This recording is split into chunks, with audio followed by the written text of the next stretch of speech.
Quando tentamos caracterizar o povo argentino, muitos o veem simplesmente como uma mistura entre espanhóis e italianos. Na verdade, ele é muito mais complexo do que isso.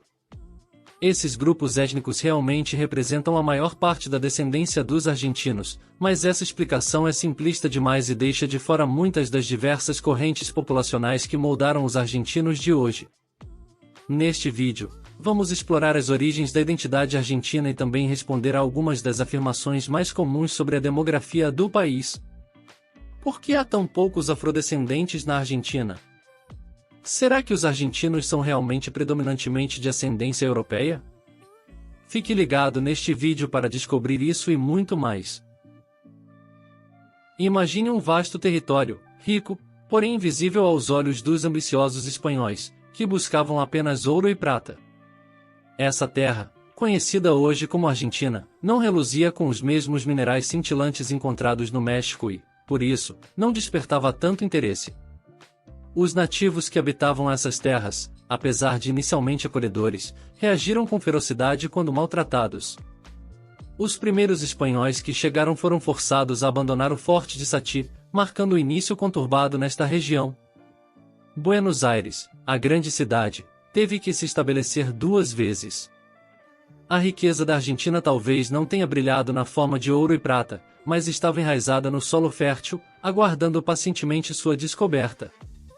Curiosamente, sempre que os espanhóis tentavam se estabelecer e falhavam, deixavam para trás cavalos e gado. Esses animais sem donos tornavam-se selvagens, multiplicando-se aos milhares. Durante a era colonial, capturar gado nas vastas pampas era uma tarefa simples para obter carne e couro. Essa riqueza agrícola acabou atraindo milhões de europeus para a Argentina. Entretanto, antes desse grande influxo migratório, a população local era composta por espanhóis, mestiços, indígenas, brancos, negros e todos os tons resultantes dessas misturas. Um dos maiores marcos demográficos, porém, foi o quase desaparecimento da população negra no país. Acredita-se que os afrodescendentes constituíam uma parte significativa da população em Buenos Aires, por exemplo, representando até 1/3 do total de habitantes, e em algumas outras cidades, chegavam a quase 40%. Vamos dar um salto até o censo de 2000, quando apenas 0,4% da população se identificava como afrodescendente. O que teria levado a essa dramática diminuição? As respostas são diversas, mas um ponto crucial é que, em um território tão vasto, a população total era pequena. Adversidades como guerras e doenças deixaram marcas profundas em todos, porém os negros foram particularmente afetados. A Guerra de Independência, os conflitos internos entre unitários e federais, a guerra contra o Império do Brasil, a participação na Terra da Tríplice Aliança e epidemias como a febre amarela foram alguns dos golpes sofridos por essa população. Um estudo estima que cerca de 17% do genoma argentino tem a contribuição indígena. No entanto, em um país tão vasto, com variações tão significativas de um município para outro, é complicado precisar. Após a independência, a Argentina expandiu seus territórios consideravelmente às custas dos povos indígenas, em uma estratégia similar à usada pelos Estados Unidos na expansão para o oeste. No entanto, esse crescimento territorial teve um revés em uma população insuficiente para ocupar e desenvolver essas novas terras. O primeiro censo indicou que havia apenas 1.877.480 habitantes no país.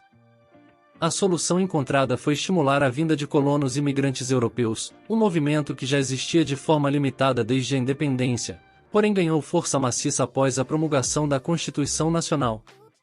Entre 1850 e 1950, a Argentina tornou-se um novo lar para aproximadamente 6,6 milhões de europeus, mais da metade estabelecendo residência permanente.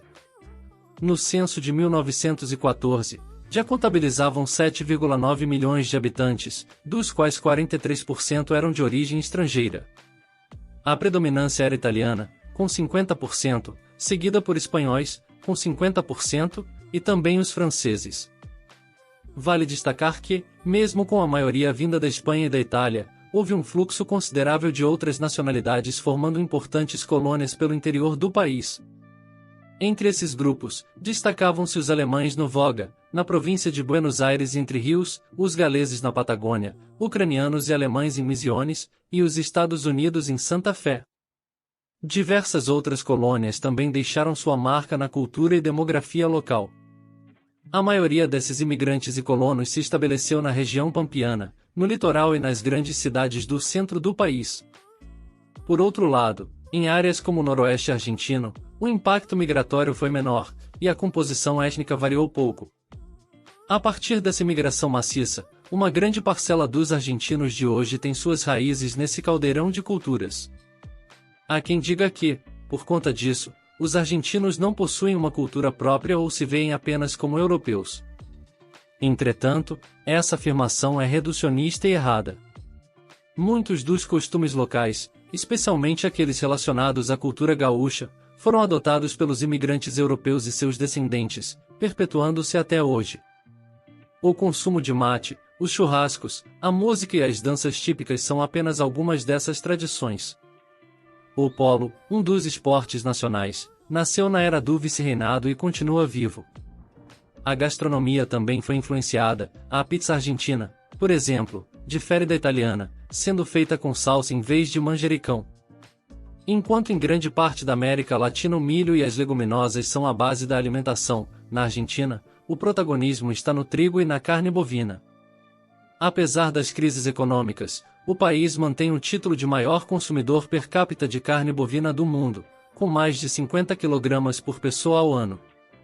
Apesar da grande maioria dos argentinos não se ver como exclusivamente europeus e saber onde está seu país no mapa, boa parte da população ainda se identifica com essa vertente da árvore genealógica nacional, o que, infelizmente, gera episódios de racismo e preconceito, principalmente na internet. A onda migratória mais recente vem da América Latina, ganhando força a partir dos anos 60 do século passado. Apesar das crises econômicas cíclicas, a Argentina permanece um destino atrativo para milhares de latino-americanos, principalmente dos países vizinhos como o Paraguai, mas também de nações mais distantes como Peru, Colômbia e Venezuela. Essa nova onda também impactou a composição étnica do país, principalmente nos grandes centros urbanos e suas periferias. Em resumo, podemos entender a história demográfica e a cultura recente do país como um bolo, onde cada nova camada se sobrepõe à anterior, acrescentando suas características às que já existiam. Apesar de muitos considerarem que a época de ouro da Argentina já passou, há quem discorde, pois o país ainda possui ricos recursos naturais e humanos, além de estar localizado numa região do mundo distante dos grandes conflitos políticos e armados. Isso pode ser especialmente atrativo em tempos tumultuados como os atuais, oferecendo ao menos um ambiente de paz para resolver problemas econômicos. E você, concorda com o que foi dito aqui? Conhece mais alguma informação que poderia ser adicionada? Compartilhe nos comentários.